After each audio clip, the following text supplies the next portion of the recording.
Joo, mä, mä maskaan arjessa, että sitä joutuu kyllä jotenkin naamioitumaan. Jes, nyt olisi Suvin jakso vuorossa. Olen tosi paljon oottanut tätä päivää ja Suvikin on oottanut, että saadaan kalenterit mätsättyä. Ja nyt olisi aika sitten jutella vuorostaan hänen kanssaan maskaamisesta ja tämä on mulle kiinnostava päivä, koska Suvi mä oon tuntenut pisimpään näistä tähän astisista maskaa- ja videosarja-esiintyjistä, että nyt päästään sitten kuopasemaan oikein syntyjä syviä ja katsotaan, pysyykö video noin 3-4 minuutin formaatin mitassa vai tuleeko paljon myöhemmin julkaistavaa lisämateriaalia. Ainakin meillä on tähän mennessä käynyt jutut hyvin yksin.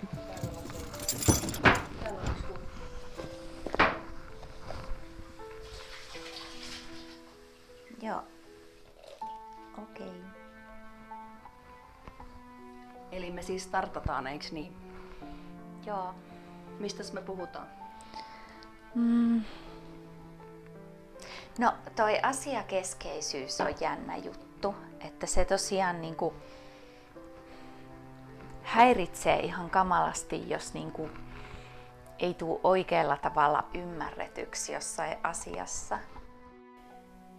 Mikä asia sen tarpeen taustalla on, kun haluaa kertoa tarkasti, mahdollisimman eksaktisti sen oman pointin vaikka siellä palaverissa, jossa siihen ei valitettavasti aina ole tilaa? Et mitä sä siitä ajattelet, että onko siinä muustakin kuin itsepäisyydestä kysymys? Voiko siinä olla esimerkiksi tarve tulla ymmärretyksi ja jotenkin kuulua joukkoon ja saada sitä kautta se yhteys, se älyllisen yhteyden kautta se yhteys toisiin ihmisiin? No todellakin, että sillä tavallahan se juuri menee. Että Itselläni ainakin niin se on juuri sillä tavalla, että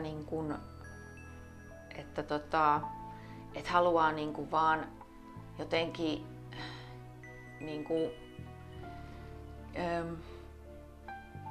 haluaa ylipäätään tulla ymmärretyksi juuri sillä tavalla kuin tarkoittaa.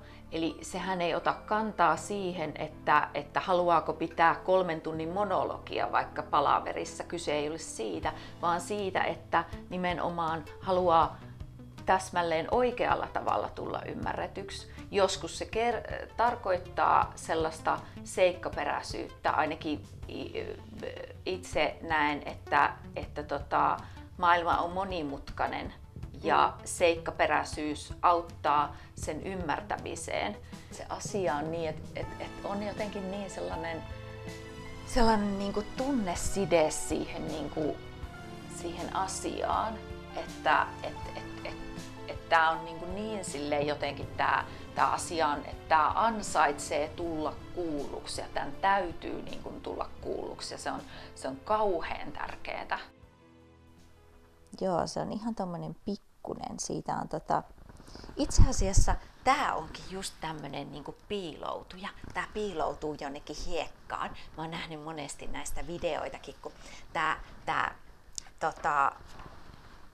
squid, niin tää sit piiloutuu sinne hiekkaan, laittelee jotain hiekanjyviä itsensä päälle ja sitten musta se oli kauhean samaistuttavaa, että mäkin haluan välillä piiloutua. No mulla on paljon tämmösiä ekkoja, tämmösiä erityisiä mielenkiinnon kohteita. Ja no mä mietin, että no maskaanko mä nyt niitä vai en, niin en mä ainakaan kokonaan niitä maskaa, että kyllä mä kerron, että mä vaikka tykkään kovasti siileistä ja mä tykkään mustekaloista ja laiskiaisista ja korpeista ja monenlaisista eläimistä. Monesti mulle sanotaan, että mä tykkään varmaan kaikista eläimistä ja niin mä itse asiassa vähän tykkäänkin.